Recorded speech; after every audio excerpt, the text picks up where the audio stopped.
नमस्कार। एक बार फिर से आप सभी का स्वागत है हमारी इस क्लास में। हमारा चैनल सोशल स्टडी क्लासेस, इसके अंदर हम काफ़ी डीप में और काफ़ी डिटेल में हर एक विषय पर चर्चा करते हैं।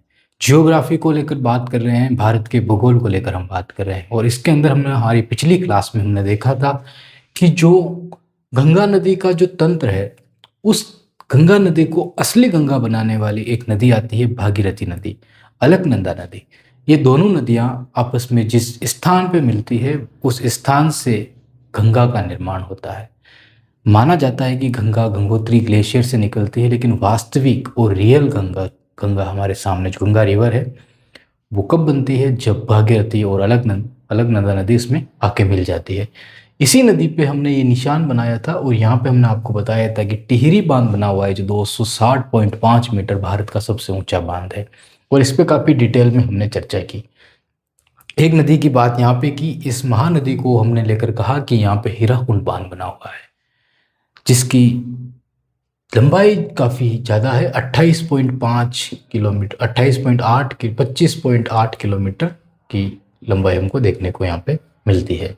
ठीक है, तो यहाँ तक हमने चर्चा की। आज की हमारी क्लास में आगे बढ़ते हैं और कुछ महत्वपूर्ण जो विशेषताएं हैं भारत को, उसको लेकर चर्चा करते हैं, तभी हम एडवांस जियोग्राफी को अच्छे से समझ पाएंगे। यहाँ तक हमने चर्चा की और यहाँ पे छोड़ दिया था कि अलकनंदा और भागीरथी नदी भारत में आके मिलती है और फिर आगे बढ़ती है। आपको क्या करना है कि भारत का मैप बनाना है। पिछली क्लास में आपने बना लिया होगा, उसी मैप में आपको आगे बढ़ना है और गंगा नदी बनानी है। गंगा नदी आपको बनाने का एक सिस्टम अच्छे से बता देता हूँ कि आपको क्या करना है। एक कार्बन पेपर लेना है, मैप पर उसको छाप दीजिए, हाथ से मत बनाइए, एज इट इज बनाइए, उसको छाप दीजिए ऐसे का ऐसा, और फिर उस पर आप इन चीज़ों को दर्शाने में मेहनत कीजिए, काफ़ी बेहतर यही होगा। अब जैसे ही गंगा नदी आप बनाओगे, वो नदी इस तरह होकर बहेगी और यहाँ पे पहुँच जाएगी। वास्तविक रूप में अगर इस नदी को देखें तो 25-25 किलोमीटर इस नदी की लंबाई हमको देखने को मिलती है। इसी से एक नदी और आके मिलती है, यमुना नदी, और इस यमुना नदी की लंबाई लगभग 1376 है। अब 1376 किलोमीटर की लंबाई है यमुना नदी की और 25-25 की लंबाई इसकी है। 1376 की लंबाई होने के कारण हम यमुना को सबसे बड़ी नदी कहते हैं। यमुना सबसे बड़ी नदी होती है। अब बड़ी नदी कैसे होगी? बड़ी नदी तो गंगा हो गई, तो यमुना सबसे बड़ी सहायक नदी होगी, सहायक नदी होगी। इस तरह पॉइंट बनाने पड़ते हैं। गंगा की सबसे बड़ी सहायक नदी यमुना नदी। अब अगर यमुना सबसे बड़ी सहायक है तो कोई विशेषता भी होगी। तो इतना बड़ा इनके बीच में दोआब क्षेत्र हमको मिलता है कि यहाँ पे जलोढ़ मिट्टी की भरमार है, हर फसल का उत्पादन किया जा सकता है। देखा होगा आपने, यूपी के किसानों को रोज आंदोलन करते हैं। क्यों? क्योंकि फसलों के दाम नहीं मिल रहे हैं। पैदावार वो उनकी मर्जी जो कर रहे हैं वो, लेकिन दाम नहीं मिल रहे, सरकार से रोज मांग करते हैं। कभी देखा है इन किसानों की मांग यूपी के किसानों के बराबर रही हो? इन किसानों की मांग यूपी के किसानों के बराबर आंदोलन जैसी रही हो? ये राजस्थान का मरुस्थल है और ये सबसे बड़ा दोआब क्षेत्र है हमारे देश का, पूरा गंगा नदी तंत्र। और इसमें भी दो सबसे बड़ी नदियाँ का दोआब क्षेत्र, जहाँ पे जलोढ़ मिट्टी की भरमार है। इधर चंबल नदी का सारा प्रोटीन इस यहाँ पे जाता है, इधर हिमालय का सारा प्रोटीन यहाँ पे आता है। इसके बीच के क्षेत्र को यमुना दोआब जो हम कह रहे हैं, ये दोनों नदियों के मिलने से बनता है। और समझना है, यहाँ पे 25-25 किलोमीटर की तो ये नदी है और 1376 किलोमीटर की ये नदी है। तो चार विशेषताएं हमारे सामने निकल के आई। पहली, सबसे बड़ी सहायक नदी है, जलोढ़ मिट्टी की भरमार है। इसकी महत्वपूर्ण विशेषता यही है। तो पॉइंट लिखिए, हम जो बोलते हैं उस पॉइंट को आप लिखिए, फिर आगे चलते हैं। मैप बनाना है और मैप के अंदर आपको क्या करना है, भारत की जीवन रेखा लिखना गंगा नदी को, क्योंकि गंगा नदी जो तंत्र है ये पूरा एक तरीके से सिस्टम है। फिर थोड़ी और विशेषता की इसमें हम चर्चा करेंगे। तो भारत का जीवन रेखा लिखना भारत की, और लंबाई इसी के साथ दर्शा देना 25-25 किलोमीटर मैप के अंदर ही, और यमुना नदी की भी इसी में दर्शा देना 1376 किलोमीटर लंबाई यमुना की हमको मिलती है। ठीक है, उसके बाद यमुना का जो महत्व है उसकी भी हमने चर्चा कर ली। दो आप क्षेत्र बनता है इन दोनों के बीच में, और ये यमुना गंगा के समांतर बहती है, सबसे बड़ी विशेषता तो इसकी यही है, समांतर बहती है, सबसे बड़ी सहायक भी है। तो इनके बीच के क्षेत्र में काफ़ी ज़्यादा जलोढ़ मिट्टी पाई जाती है, हर फसल उपजाऊ होती है, हर मिट्टी सारी मिट्टी यहाँ पे उपजाऊ हमको मिलती है। और भारत का सबसे अधिक अन्न अगर उपजाऊ हो, अन्न का उत्पादन होगा तो किसका होगा, मतलब कि कहाँ पे होगा, तो यही होगा, इस दो आपके अंदर ही होगा, या इसी क्षेत्र के अंदर सबसे ज़्यादा अन्न का उत्पादन होगा। अब दक्षिण भारत में हम जाते हैं तो यहाँ पे मछली उत्पादन में सबसे ज़्यादा आगे रहते हैं ये। तो ठीक है, यहाँ तक की विशेषता थी। अब इसको थोड़ा और अच्छे से हम समझते हैं, इसको अच्छे से एक्सप्लेन करते हैं। यहाँ से निकलने वाली राजस्थान की चंबल नदी इसी गंगा में जाके इसी यमुना में जाके मिलती है। इधर से आने वाली नदियाँ भी इसी यमुना में जाके मिलती है, इधर से आने वाली नदियाँ भी इसी गंगा में जाके मिलती है। और राजस्थान के अंदर यहाँ पे हमको एक पर्वतमाला अरावली पर्वतमाला देखने को मिलती है। अरावली पर्वत हमको देखने को मिलता है या मिलती है, दोनों है।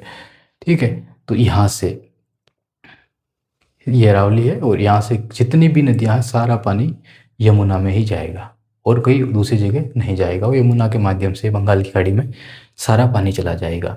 तो राजस्थान का पानी गंगा में पहुंचाने की मध्यस्थता का काम जो अभी ट्रम्प वो चल रहा है, ठीक है, कि पाकिस्तान मध्यस्थता करा रहा है। आपको पता है पाकिस्तान खुद आतंकवादी देश है, एक भारत के ऊपर हमला किए अभी हाल ही में जम्मू कश्मीर में।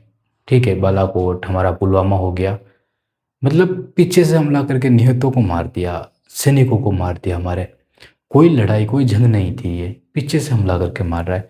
और वो ईरान, अमेरिका और इसराइल के बीच में मध्यस्थता का काम कर रहा है। मतलब कितना शर्मनाक है। इंटरनेशनल मतलब कोर्ट जो होती है, अंतर्राष्ट्रीय अदालतें, वो कहाँ पे गई है? वहाँ पे कोई स्पीच, कोई टिप्पणी भी उनकी नहीं आई है। मतलब पाकिस्तान जैसा आतंकवादी देश हमारे देश की क्या, उनके देश की मध्यस्थता कराने में तुला हुआ है कि हम मध्यस्थता कराएंगे। ठीक है, तो यही मध्यस्थता का काम कौन करती है यहाँ पे, इस पानी को यहाँ पे पहुँचाने के लिए। एक अलग एग्जाम्पल देख लीजिए, पाकिस्तान को छोड़िए। जब किसानों का टैक्स अंग्रेजों के पास पहुंचाना था, अंग्रेजों को लग गया कि हम जाएंगे तो ये किसान मारेंगे हमको। ठीक है, उन्होंने बीच में बिचौली रख दिए। अब बिचौलिए उन किसानों से किसानों का खून चूसते, अंग्रेज बिचौलियों का खून चूसते। ठीक है, इस तरह की व्यवस्था बनाई गई। तो इसी तरह से गंगा नदी, यमुना नदी भी अपना काम करती है, और सारा पानी गंगा में पहुंचाने का काम करती है। ध्यान से देखिए यहाँ पे, अब एक नया सिस्टम देखिए यहाँ पे। यहाँ से एक चंबल नदी निकलती है जिसके अंदर ही नदियों का पानी जाता है, बड़ी बड़ी नदियाँ जो भी है। अब यहाँ से जो निकलती है, तो यहाँ से एक नदी और है नर्मदा नदी, जो अपना पानी यहाँ पे लेके चली जाती है। ठीक है, यहाँ पे या यहाँ पे ये पूरा सिस्टम नर्मदा नदी और ताप्ती नदी के अंदर आता है। ठीक है, कौन सी पहाड़ी है, अमरकंटक है क्या, या फिर अमरकंटक बहुत बड़ी पहाड़ी है। ठीक है, और जो ये चंबल नदी निकलती है, इस पहाड़ी का नाम थोड़ा निकल गया है इसका, ठीक है, याद नहीं आ रहा है, लेकिन चंबल नदी का जो उद्गम होता है वो एम नाम से उस पहाड़ी का नाम है। तो यहाँ से निकलती, तो यहाँ से नर्मदा नदी। तो आप देखिए सिस्टम पूरा, ये हिस्सा यहाँ से लगा कर यहाँ तक, इसके नीचे जितनी भी नदियाँ हैं वो अपने पानी इधर ले जाएगी, या फिर वो पानी अपना इधर ले जाएगी। ये महानदी आखिरी नदी है जो पानी अपना यहाँ पे ले जा रही है, उसके बाद सारी नदी अपना पानी तिरछी तरफ ही लेके जाएगी। तो यहाँ से ढलान भारत का इस तरफ हो जाता है, यहाँ से ढलान भारत का इस तरफ हो जाता है, यहाँ से ढलान भारत का इस तरफ हो जाता है, और यहाँ से ढलान भारत का इस तरफ हो जाता है। तो हम देख सकते हैं, अगर बांटना चाहें इसको तो देखना, ये पंजाब तक की नदियाँ जो है अपना पानी इधर लेके जाएगी, यहाँ की नदियाँ पानी अपना इधर लेके जाएगी, यहाँ की नदियाँ अपना पानी इधर लेके जाएगी, यहाँ की नदियाँ अपना पानी इधर लेके जाएगी, यहाँ की नदियाँ भी इधर और इधर। तीर के निशान लगाएं, आपको भी लगाने हैं ऐसे, इस तरीके से। ठीक है, ये तो इधर जा रहे हैं। ये काफ़ी मतलब अगर इसको समझ गए तो हम आधे जियोग्राफी को समझ जाते हैं। ये अपना पानी इधर लेके जा रही है। ठीक है, अब देखिए इसको, हमारे ढलान को देखिए, ढलान पूरे सिस्टम को देखिए।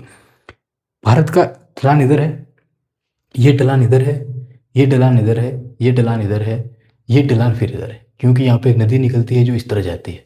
ये ढलान इधर है, ठीक है। और फिर इधर वापस ढलान इधर है, इधर है, इधर है, और फिर यहाँ पे वापस इधर ढलान हो जाता है, फिर इधर ढलान है, इधर ढलान है, और ये यहाँ पे पहुँचती है, और फिर इधर ढलान है। देखिए पूरे सिस्टम देखिए हमारा जियोग्राफी का। भारत कोई मतलब एक तरफ ढलान रखने वाला देश नहीं है। कहीं से उठा हुआ है तो कहाँ से उठा हुआ है, तो यहाँ से उठा हुआ है।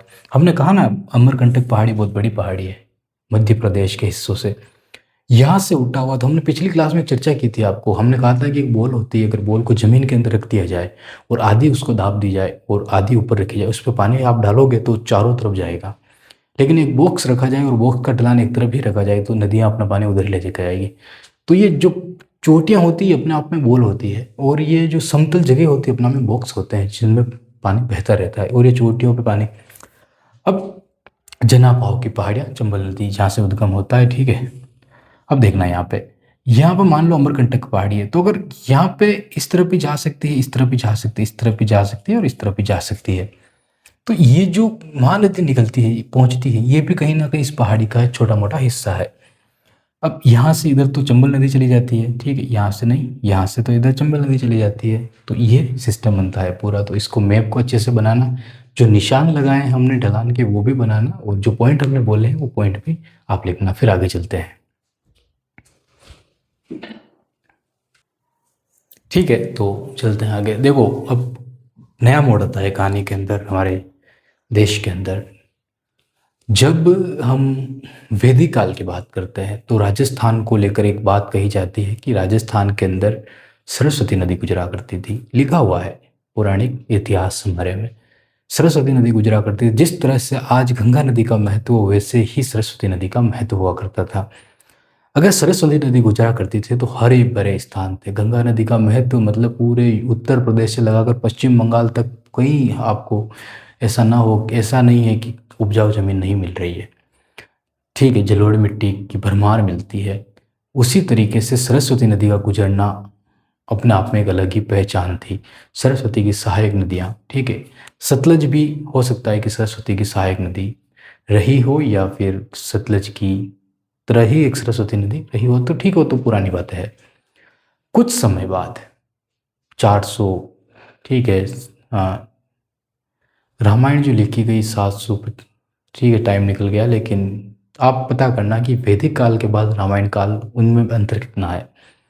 जब हम चर्चा करते हैं इस चीज़ों को लेकर तो रामायण काल के अंदर उसी स्थान को जिसको ब्रह्मा, वैदिक काल के अंदर ब्रह्मावर्त बताया गया और जहाँ पे अच्छी खासी जनसंख्या निवास कर रही थी, उसी स्थान को रामायण काल के अंदर वेद व्यास के द्वारा मरु का अंतर बता दिया गया। मतलब कि मरु का मतलब होता है रेत, रेतीला स्थान बता दिया गया, ठीक है, वेद व्यास के द्वारा। तो यहाँ पे आप समझ सकते हो कि एक हिस्सा जिसको वैदिक काल के अंदर हरा भरा बताया जा रहा है, वो हिस्सा आगे चलकर एक सूखा हुआ बताया जा रहा है। जहाँ पे यहाँ पे एक सरस्वती नदी गुजरा करती थी, आज वहाँ पे कोई नदी नहीं गुजरती है, ठीक है, उस स्थान के ऊपर। जब कोई नदी नहीं गुजरती है तो उसको लिए क्या किया गया, कोई व्यवस्था तो करनी होगी ताकि यहाँ के लोग भी सुखी जीवन जी सके। तो यहाँ से एक नदी गुजरती है, यहाँ से, ठीक है, यहाँ से एक नदी गुजरती है और एक नदी यहाँ से जो इसमें व्यास सहायक नदी है सतलज की। इन दोनों नदियों के ऊपर एक बांध बना हुआ है जिसको हम कहते हैं हरि के बैराज बांध, हरि के बैराज बांध।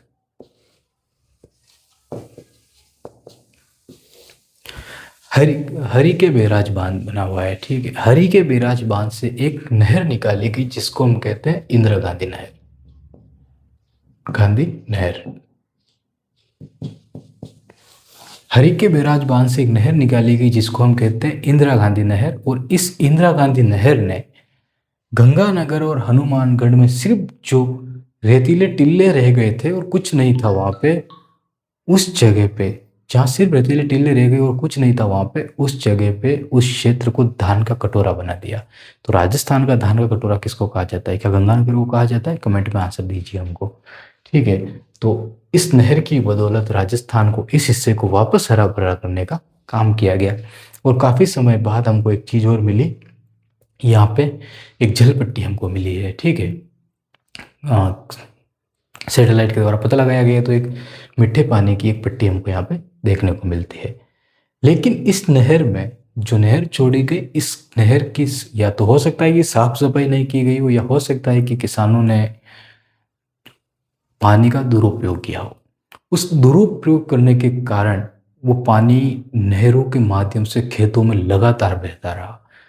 ज़्यादा पानी भरने के कारण उस जगह पे सेम की समस्या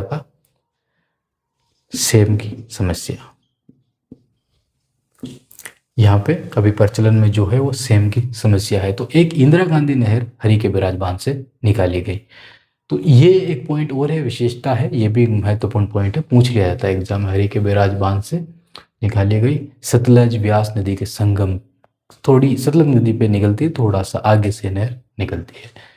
ये राजस्थान में एंटर होती है और राजस्थान के बाड़मेर तक ये नहर फैली हुई है। तो इस पॉइंट को लिख लीजिए, फिर आगे चलते हैं। मैप में ही दर्शा देना इसको कि किस बांध से निकलती है,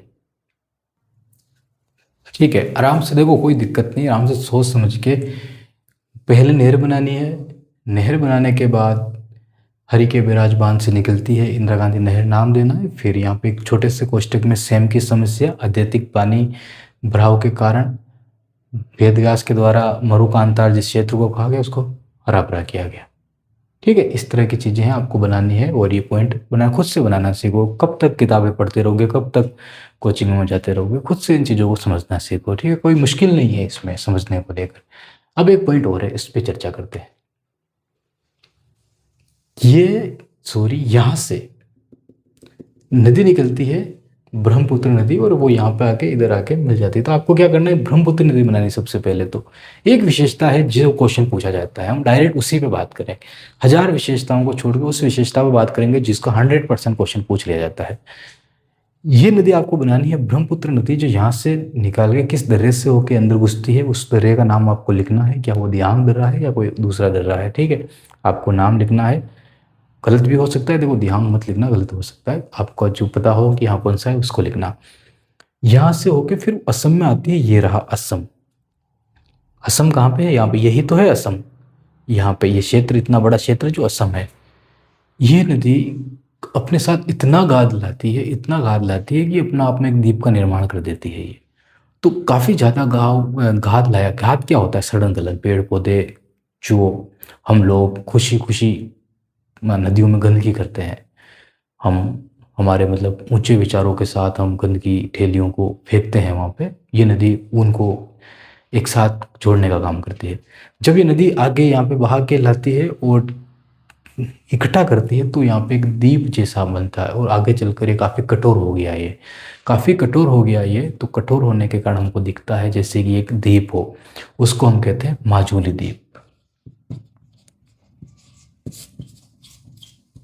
लेकिन जहाँ अत्यधिक कटाव के कारण, अभी वर्तमान में जो स्थिति है, अत्यधिक कटाव, इरोशन जिसको कहते हैं, कटाव के कारण ये द्वीप भी अभी नष्ट होने की कगार, मतलब कि खत्म हो रहा है धीरे धीरे, ठीक है। तो माजुली द्वीप क्या है, इस नदी के द्वारा घात लाया जाता है, उस घात के कारण इस द्वीप का निर्माण होता है। और यहीं से फिर ब्रह्मपुत्र नदी काफ़ी सारी धाराओं में बटने लगती है, काफ़ी अलग अलग धाराओं में बढ़ जाती है, और फिर एक धारा यहाँ पे आके गंगा में मिल जाती है, जिसका नाम शायद पद्मा हो जाता है। क्या सही है, पद्मा हो जाता है या नहीं होता है, आपको बताना है। कैसी लगी क्लास, अच्छी लगी होगी, शेयर जरूर करना। बहुत बहुत धन्यवाद आपका।